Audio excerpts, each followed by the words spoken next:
Hi, I'm Colton Freeman, and you're listening to What Makes Us Gamers, a podcast where we try to find what makes us as gamers tick.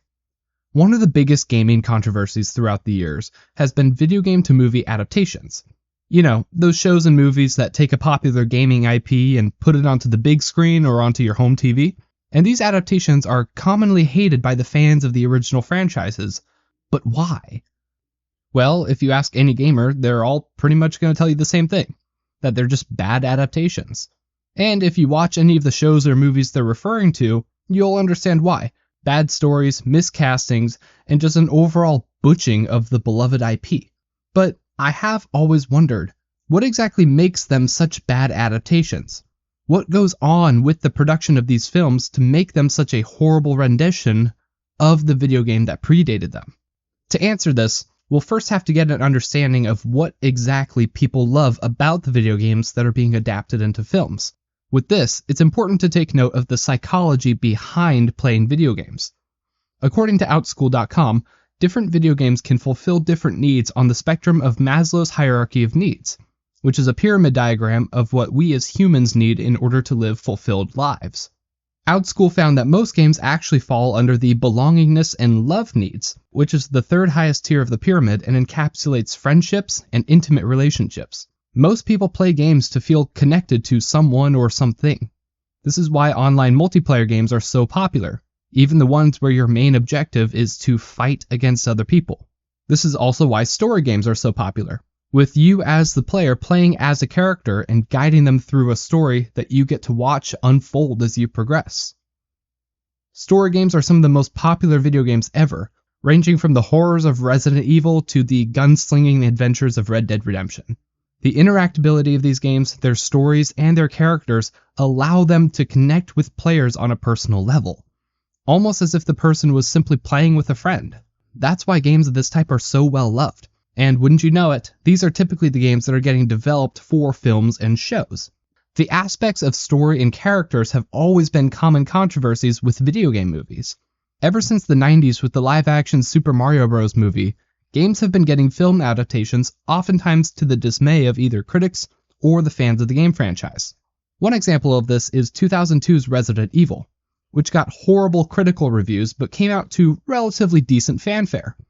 Decent audience reactions combined with good box office numbers led to it having 5 sequels, with each movie getting progressively worse, to put it lightly. By the end of the series' 6-movie run, it was widely unrecognizable from the franchise that gave it life in the first place, with characters and events that either weren't in the games or had been changed entirely to better fit the big screen. And the other Resident Evil adaptations since then haven't been well received either, with Netflix's Resident Evil being completely blasted by fans for changing just about every aspect of the original game. Another good example of a bad adaptation is Paramount's Halo, which recently just got canned after only 2 seasons.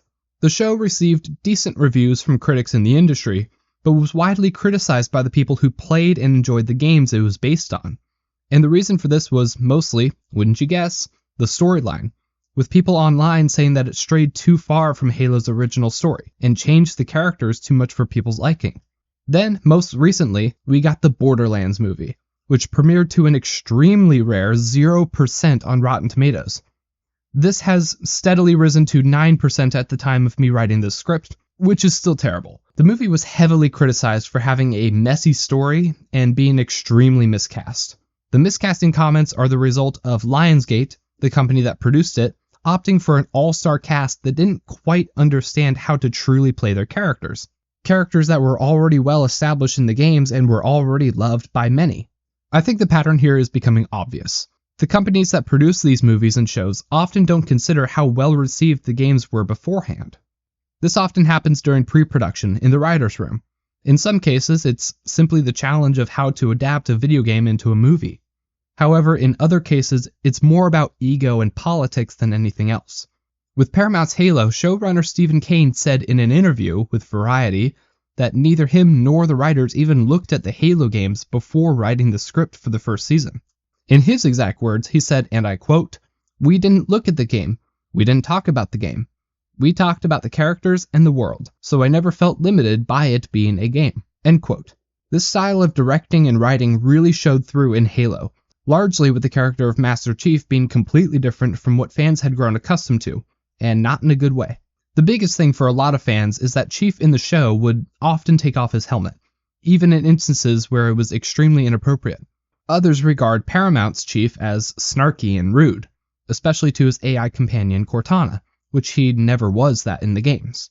There's also the criticism that the show didn't even show the Halo ring until the end of Season 2, and that the depiction of the fall of Reach was widely glossed over in a lot of key parts.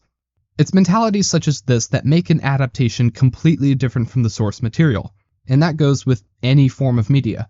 However, so many studios do this, where they widely dismiss key aspects of games that people love when it comes to story and character moments in order to try and make it more appealing to the masses.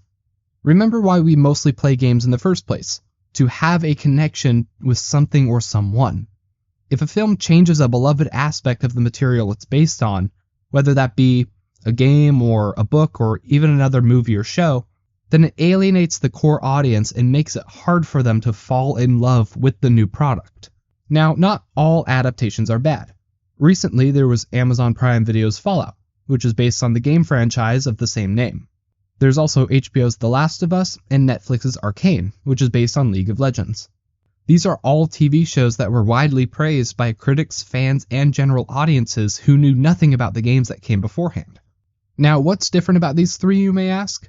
It's that they actually took into consideration the game franchises they were built on. Fallout and Arcane created their own original stories that worked well in their existing universes, while The Last of Us pretty much just replicated the game's story. This is what happens when you listen to the fans of a franchise and take into consideration what they would want to see from an adaptation of their favorite media, the storyline and characters that people felt connected to.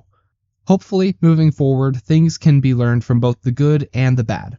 However, one thing is clear. There is a blueprint for making a good video game to film adaptation, and if studios can follow it, then maybe good video game movies and shows can continue to be made. Thank you all for listening. This has been Colton Freeman with What Makes Us Gamers, and I will see you all next week.